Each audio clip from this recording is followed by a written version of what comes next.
Les trésors du musée de Dieppe ont jeté leur encre dans le Val d'Oise. Pour la première fois, la célèbre collection d'ivoire du château-musée ainsi qu'une cinquantaine de pièces sont présentées hors de leur écrin habituel. Ce florilège de pièces, véritable appel au grand large, est accueilli au musée archéologique de Guiry-en-Vexin dans le cadre de Val d'Oise Océan, un partenariat gagnant-gagnant entre Dieppe et le département. Ça répond certes à une attente du Val d'Oise de s'ouvrir vers la mer et d'être une des portes océanes de la région parisienne, mais aussi, du coup, symétriquement pour Dieppe, évidemment, c'est aussi une manière de se rapprocher du public parisien, qui est déjà une partie importante de son public, mais là, avec un projet d'exportation de ces collections. L'idée étant de présenter le musée de Dieppe hors les murs, c'est évidemment les collections phares qu'on a ciblées, donc évidemment la collection d'ivoire à travers ses pièces majeures, les bateaux en ivoire évidemment, mais aussi toute une sélection d'une cinquantaine de pièces très diversifiées entre le XVIIe en gros et le XIXe siècle.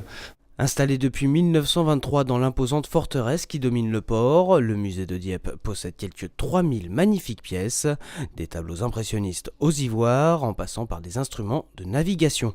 Pour le musée de Guiry, il n'y avait plus qu'à sélectionner les objets à présenter au public valdoisien. Notre choix s'est focalisé sur des pièces qui nous racontent la mer, qui a évocation des expéditions maritimes, et puis surtout, issues d'ailleurs de la mer et des expéditions, les ivoires.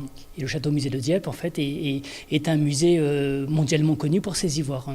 Donc notre choix s'est porté tant sur les objets de navigation que sur la collection d'ivoire, qui est vraiment la collection, le musée dans le musée, on va dire.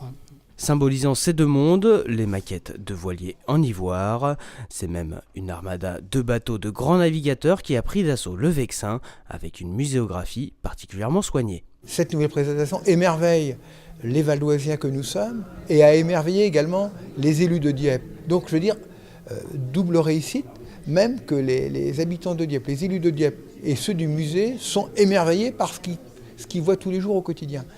Donc, comme quoi on peut présenter sous des facettes différentes des très beaux objets qui méritent de s'y arrêter quelques instants, quelques minutes, un peu plus même pour d'autres. C'est beau, c'est magnifique, c'est merveilleux. Témoin du savoir-faire des artisans ivoiriers de Dieppe, toutes ces pièces sont présentées au public jusqu'au 30 juin 2014 à Guiry-en-Vexin. Aucune excuse, l'entrée au musée archéologique est gratuite.